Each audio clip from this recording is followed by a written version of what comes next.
مولا کائنات حضرت علی کرم اللہ تعالی وجہ الکریم کچھ لوگوں کے ساتھ کھیتوں میں جا رہے ہیں. راستہ بنا ہوتا ہے نا کھیتوں میں چلنے کا درمیان میں, اس کو پگڈنڈی کہتے ہیں.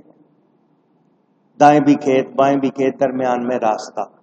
چلتے جا رہے ہیں چلتے جا رہے ہیں, اچانک اس راستے سے نیچے کھیت میں اتر گئے. ایک درخت تھا, اس کی شاخ اونچی تھی, سیدھا گزر سکتے تھے مگر جھک کے گزرے. پھر دوبارہ اسی پگڈنڈی پہ آ گئے. ساتھیوں نے کہا یہ کیا کیا انہوں نے؟ نیچے اترے, درخت اونچا تھا, جھک کے گزرے. پھر واپس اسی راستے پہ آ گئے, سیدھا راستہ جا رہا تھا, انہوں نے ایسا کیوں کیا؟ کسی نے آگے بڑھ کے پوچھ دیا, حضرت آپ کھیت میں اتر گئے تھے, ایسے ہی نیچے اتر گئے تھے, یہ کوئی خاص وجہ تھی؟ پھر درخت اونچا تھا, آپ اس کے نیچے سے جھک کے گزرے, پھر واپس اسی راستے پہ آ گئے, حالانکہ راستے میں کوئی رکاوٹ نہیں تھی, سیدھا آ رہا تھا.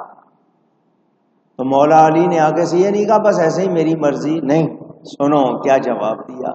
فرمایا اسی راستے پر ایک مرتبہ رسول اللہ صلی اللہ علیہ وسلم کے ساتھ گزرا تھا, اسی جگہ آ کے نبی پاک اس راستے سے نیچے اترے تھے. درخت اونچا تھا مگر نبی جھک کے گزرے تھے, پھر واپس اسی راستے پہ آ گئے تھے. مجھے وجہ نہیں معلوم, میں تو نبی کی ادا کی نقل کر رہا ہوں. سمجھ آ رہی ہے کہ نبی کے بغیر ہم قرآن پر عمل کر سکتے؟ ہدایت رحمت کب بنے گا؟ جب نبی کی اداؤں کی پیروی کریں گے.